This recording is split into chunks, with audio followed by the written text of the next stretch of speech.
बिल्वपत्र चढ़ाने की सही विधि 90% लोग नहीं जानते और बहुत सारे लोगों का प्रश्न था बिल्वपत्र किस दिन नहीं तोड़ना चाहिए और बिल्वपत्र किस दिन तोड़ना चाहिए। बिल्वपत्र किस प्रकार से शिवलिंग के ऊपर चढ़ाना चाहिए, क्या बासी बिल्वपत्र चढ़ानी चाहिए या चढ़ा हुआ बिल्वपत्र क्या हम पुनः चढ़ा सकते हैं। बिल्वपत्र के बारे में हम बहुत विशेष रूप से चर्चा करेंगे। बहुत खास जानकारी है, ध्यानपूर्वक सुनिएगा।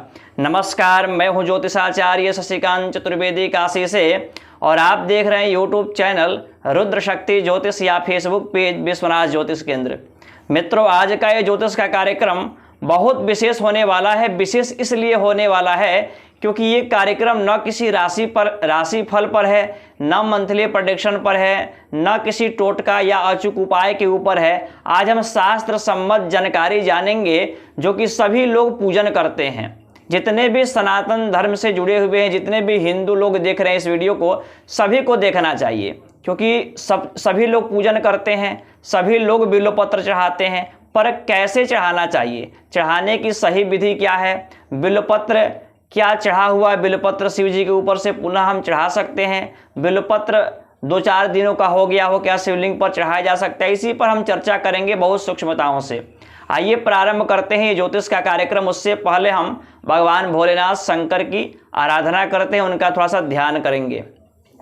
सानंदमानंद वने वसंतम आनंद कंदम हतपाप वृंदम वाराणसी नाथम नाथनाथम श्री विश्वनाथम शरणम प्रपद्ये।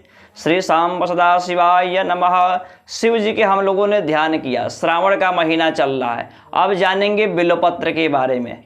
बिल्वपत्र चढ़ाने से क्या होता है, तो शास्त्रों में कहा जाता है त्रिदलम त्रिगुणाकारम त्रिनेत्रम च त्रिधायुधम त्रिजन्म पाप संहारम बिल्वपत्रम शिवार्पणम। 3 जन्मों का पाप समस्त नष्ट हो जाता है। त्रिदलम 3 दलों वाला यानी 3 पत्तों वाला बिल्वपत्र, ऐसा जो पत्ता होता है 3 पत्ता वाला जो भी भक्त बिल्वपत्र चाहता है भगवान शंकर के शिवलिंग के ऊपर, त्रिदलम त्रिगुणाकारम, इसके अनंत गुण है, 3 गुण है। त्रिदलम त्रिगुणाकारम त्रिनेत्रम, भगवान का ये त्रिनेत्र माना जाता है और जब शिवलिंग के ऊपर चढ़ाते हैं तो आपके 3 जन्मों का पाप नष्ट हो जाता है। अब जानेंगे बिल्वपत्र किस दिन तोड़ना नहीं चाहिए।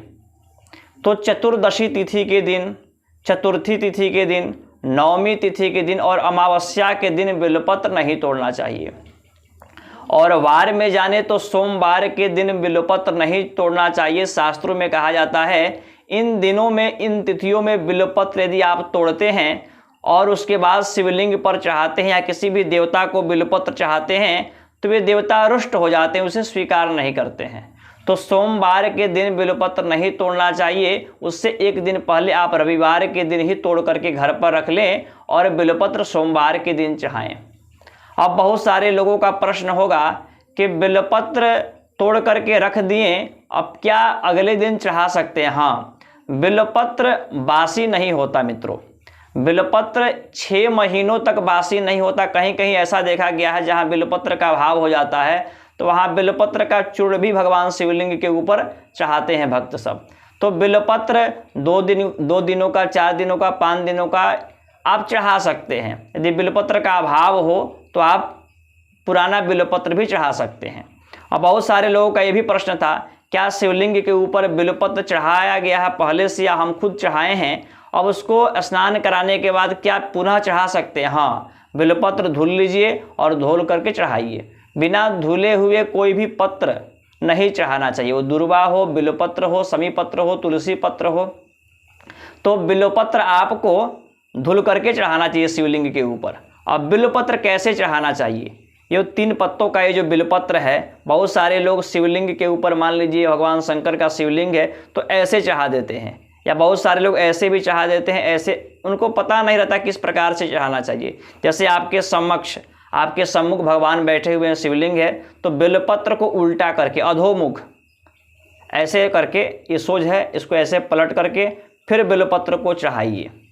इस प्रकार से बिल्वपत्र चढ़ाने की विधि है। और बिल्वपत्र आप पुरानी बिल्वपत्र भी शिवलिंग के ऊपर चढ़ा सकते हैं, तब जाकर के शास्त्र सम्मत जो शास्त्रों में फल बताए गए हैं तब जाकर के आपको फल प्राप्त होगा। तो ये रही कार्यक्रम बिल्वपत्र के बारे में।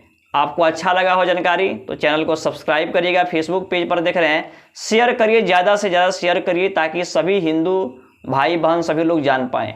नमस्कार।